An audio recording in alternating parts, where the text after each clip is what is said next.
Bonjour à tous. Alors, on se retrouve pour une nouvelle vidéo. Nous sommes fin 2022, ça y est, l'année se termine. Nous sommes mi-décembre à l'heure où on tourne. Et je vous propose de faire une petite rétrospective sur les jeux qui ont marqué cette année 2022. Alors, je vous propose de faire un jeu un mois, c'est-à-dire que pour chaque mois de l'année, on reprend un jeu qui a pu marquer ce mois en particulier et puis un jeu qu'on avait envie de vous remettre en avant, de vous reproposer. Alors, on commence tout de suite avec le mois de janvier 2022. Alors, qu'est-ce qui s'est passé en janvier 2022 ? Eh bien, janvier 2022, c'était notamment la sortie de Get On Board. Get On Board, nous, c'est un jeu qu'on a énormément apprécié. Donc, personnellement, je continue de jouer régulièrement. J'aime beaucoup ce jeu.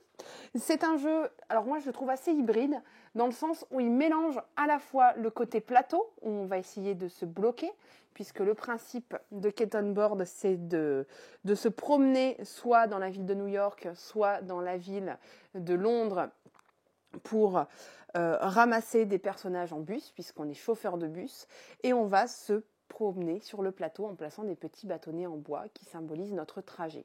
Et puis il mélange également, on va dire, le flip and write, puisque l'on va tourner des tickets qui vont nous permettre de cocher sur notre fiche quel parcours, quel axe on a le droit de prendre. Est-ce que je le fais faire un virage ? Est-ce que je vais poser un bâtonnet, 2 bâtonnets, 3 bâtonnets ? Est-ce que c'est une ligne droite ? Et puis on va venir cocher tous les personnages qu'on va monter dans notre bus. C'est du jeu assez complet, c'est du jeu où on peut ajouter des difficultés au fur et à mesure de la partie. Voilà. Et c'est un jeu qui demande donc une bonne petite réflexion à partir de 8 ans, mais qui peut faire une partie relativement courte. Et ça se joue très bien à deux. Voilà. Donc Get On Board, janvier. On continue avec le mois de février. En février, nous avons découvert Loco Momo. Alors, Loco Momo, on reste sur du jeu de stratégie. On est un petit peu plus sur le côté casse-tête, puisqu'on a cette fois-ci un plateau individuel. Et dans Loco Momo, on va essayer de prendre des animaux en photo. Alors, à chaque tour, on va récupérer des animaux qui sont sur le plateau central, et on va venir les placer astucieusement sur son plateau individuel pour respecter les contraintes de placement. C'est du jeu pareil, relativement courte, qui demande une bonne petite réflexion, un bon petit casse-tête. On va également vérifier de ne pas laisser certains animaux à ses adversaires. Voilà, c'est un jeu qui se prend très vite en main et c'est d'une efficacité redoutable. Alors, on continue notre année, on arrive cette fois-ci en mars. En mars, mois de mars, c'était l'arrivée d'À la manière d'Arcimboldo. Alors, on quitte le côté stratégique qu'on a pu voir avec les 2 premiers pour arriver sur un jeu plus léger, sur un jeu beaucoup plus centré sur l'imaginaire. C'est même à se poser la question si on est pour moi à la limite entre le jeu de société et le jeu créatif. On a des tableaux. Chacun a son tableau, il va pouvoir composer à l'aide de petits fruits et légumes son tableau pour répondre justement à la contrainte. On a un titre et vous devez réaliser votre tableau en fonction du titre proposé. Et puis chacun va pouvoir ensuite expliquer ce qu'il a fait sur son tableau. Voilà, c'est du jeu pour le coup qui vraiment ne demande pas forcément de compter des points, on peut le faire, il y a une proposition de compter les points, mais c'est vraiment du jeu à jouer avec tout type de personnes, qu'on soit enfant ou qu'on soit adulte, pour avoir un moment un petit peu de qualité sans prise de tête. Alors, avril, on arrive sur les beaux jours qui commencent petit à petit à arriver et qui dit en général beaux jours dit jeu d'ambiance. C'est souvent à ce moment-là qu'on voit apparaître les premiers jeux d'ambiance qui préparent ce qui va arriver sur l'été. Alors, en avril, on a vu apparaître un petit jeu de culture qui est 0 à 100. 0 à 100, c'est une petite révolution dans le jeu de culture, il fait suite à d'autres jeux qui ne demandent pas de connaître exactement la réponse. Dans 0 à 100, on va jouer avec des questions et on va essayer de trouver la question qui pourrait être, ou la réponse pourrait être la plus proche du chiffre proposé, du nombre proposé. Ce qui fait que c'est un jeu de culture dans lequel on va apprendre des choses et dans lequel on ne demande pas de connaître la réponse exacte. C'est du jeu, je viens de le dire, culturel. C'est du jeu du coup qui s'aborde avec beaucoup de personnes et qui du coup met, quelle que soit sa culture, les personnes à égalité et c'est vraiment sa force. Ça peut se jouer par équipe, ça peut se jouer seul. Au mois de mai. Alors, au mois de mai, on a vu apparaître un jeu de plateau qui s'appelle Savannah Park. Dans Savannah Park, alors nous, on a beaucoup apprécié ce jeu. C'est un jeu où on va jouer tous en même temps. C'est un jeu dans lequel on va essayer de regrouper les espèces de la savane. On démarre avec un plateau où on place les petites tuiles de façon aléatoire et ensuite, chacun son tour, on va choisir de déplacer une de nos tuiles. La tuile que je choisis, les autres joueurs devront déplacer la même et je leur impose. Pour cela, je vais déplacer mon petit suricate qui va prendre la place et cette tuile que je la place à un autre endroit pour essayer de former des groupes de même espèce et si possible autour de points d'eau. Parce que c'est bien connu, les animaux, ils ont beau être dans la savane, il faut bien qu'ils s'abreuvent.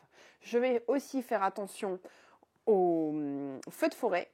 Eux, je vais les éviter puisque ça va m'embêter et ça me donnera des points négatifs à la fin de la partie. Savannah Park, c'est un jeu qui se prend très vite en main. C'est un jeu très abordable à partir de 8 ans. C'est un bon côté casse-tête. On est vraiment sur le jeu de placement par excellence. On continue avec le mois de juin, sixième jeu. Alors, ça, c'est un jeu que personnellement, j'attendais avec impatience quand il est sorti et il est tombé très très vite en rupture, ce qui fait qu'il est sorti au mois de juin, mais on l'a vu beaucoup dans les rayons plutôt en cette fin d'année. C'est Acropolis. Acropolis, on est également sur du jeu de stratégie. On est également sur du jeu un petit peu de placement. On est plutôt sur du jeu cette fois-ci de placement de tuiles puisqu'on va venir chercher des tuiles à chaque tour et on va construire notre Acropolis pour placer nos tuiles de façon astucieuse.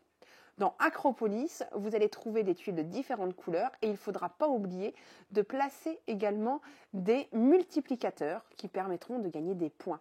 C'est du jeu où il y a un petit peu de gestion puisque les tuiles, en fonction de leur place sur la rivière de départ, elles vont vous demander un certain coût pour certaines.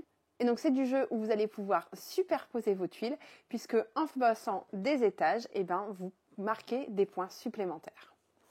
Alors nous arrivons sur les mois d'été. Les mois d'été, c'est souvent symbole aussi de petits jeux d'ambiance. C'est ce que je disais avec tout à l'heure 0 à 100.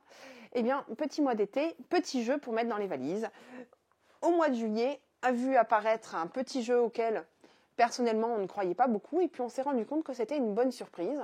En voyant la boîte, on s'est dit c'est quoi ce machin ? C'est Oula Ou. Oula Ou, c'est un petit jeu de cartes très simple où on va essayer de piéger ses adversaires. On va faire des suites de chiffres, il faudra surenchérir, toujours mettre au-dessus. Et du coup, on va essayer de faire en sorte de coincer les autres. C'est du jeu très facile, c'est du jeu qui s'emporte partout, c'est du jeu qui se joue avec tout le monde. C'est du jeu qui a une boîte un peu originale, j'avoue que là, ils se sont pas trop foulés. Mais à l'intérieur, c'est une petite pépite. On continue au mois d'août avec un jeu, pareil, moi je l'attendais beaucoup, un joli petit jeu qui s'appelle Maudit Maudit. Alors dans Maudit Maudit, on revisite un petit peu les jeux de mots, on a une boîte et la personne qui aura la boîte devant elle va pouvoir faire deviner des mots qui sont sur les cartes. Hop, alors je l'ouvre rapidement. J'ai d'un côté la carte avec les mots, de l'autre côté j'ai des symboles et je vais pouvoir choisir. Ce qu'il faut dans Maudit Maudit, c'est absolument faire deviner un mot en un certain nombre d'indices précis. Si je dois faire deviner le mot mousquetaire en 2 indices, ce n'est pas en 1 indice, c'est pas en 3 indices, c'est bien en 2 qu'il faut que j'y arrive. Si ça marche, je gagne des points. Je peux éventuellement faire gagner des points à mon équipe.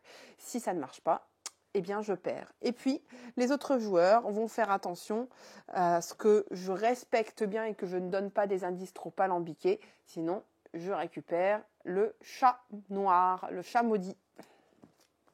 Alors, on arrive sur le dernier trimestre de cette année.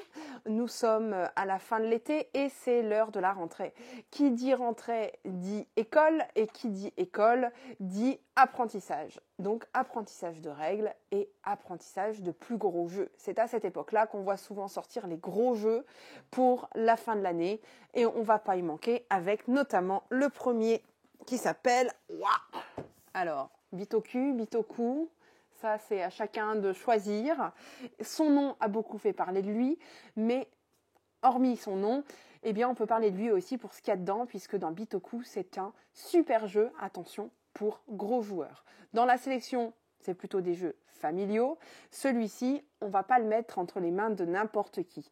Alors, je ne vais pas m'épancher dessus trop pour expliquer les règles, parce que sinon la vidéo va durer 3/4 d'heure. Mais en tout cas, dans Bitoku, on va retrouver un mélange de plusieurs mécaniques qui vont être la gestion de ressources, qui vont être si je me souviens bien un petit peu, la conquête, le placement, le deck building. Et on va essayer d'ensemble de jouer sur, puisque Bitoku, allez, je dévoile le suspense, ça veut dire les vertus du samouraï. Et donc on va essayer de gagner les vertus du samouraï en allant voir les esprits un petit peu de la forêt, les esprits qui vont nous permettre de gagner un petit peu en sagesse, de gagner en tranquillité, et ainsi de suite. Septembre, nous voilà en octobre. En octobre, c'est le mois d'Halloween, et qui dit Halloween dit sorcière. Alors voici la colline au feu follet. La colline au feu follet, c'est un jeu, ça va aller mieux comme ça, c'est un jeu coopératif pour enfants à partir de 5 ans. C'est un jeu qui, si je ne me trompe pas, a reçu le prix du meilleur jeu enfant en Allemagne.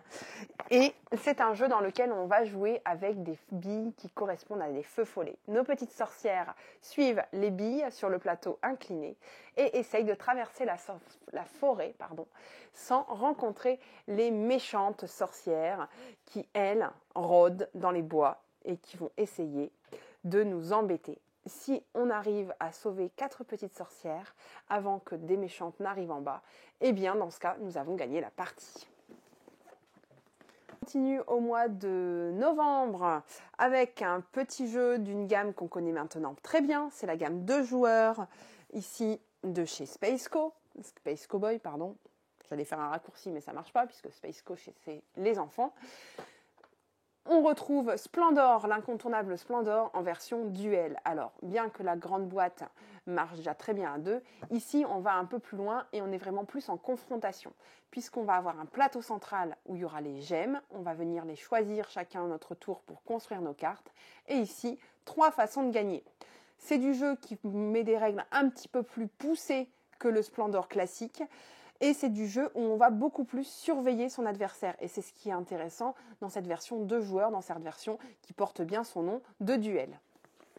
Alors, je termine avec décembre. Décembre, on y est, donc forcément, c'est un jeu qui est sorti il n'y a pas longtemps.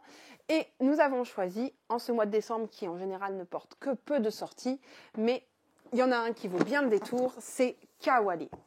Kawale, c'est le nouveau jeu abstrait que l'on retrouve dans la gamme des jeux abstraits de Gigamic. Dans Kawale, du jeu de 2 joueurs, on va jouer avec des tas de cailloux et on va essayer de créer un alignement. Alors, si vous voulez plus d'infos sur Kawale, on vous a fait une petite vidéo avec un zoom dessus. Donc, n'hésitez pas à aller la voir, on vous fait une partie en direct. C'est notre sélection pour cette année 2022, un mois, un jeu. Ce sont les jeux dont on avait envie de parler, de reparler, des jeux qui nous ont marqués. On espère que cette vidéo vous a plu. N'hésitez pas à vous abonner à notre chaîne, ça nous fait toujours plaisir. N'hésitez pas à venir nous voir sur Saint-Omer, ça nous fait encore plus plaisir. Et on vous souhaite à tous de belles fêtes de fin d'année et le meilleur pour cette année 2023.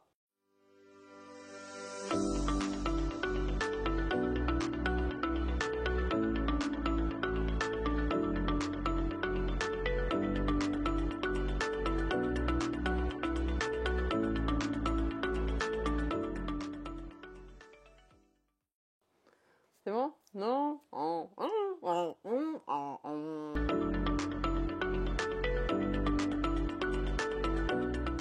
Ok. Vas-y. Ah, j'ai faim. Bonjour à tous. Alors, nous sommes fin, je recommence. Je n'ai pas préparé ma phrase, on recommence.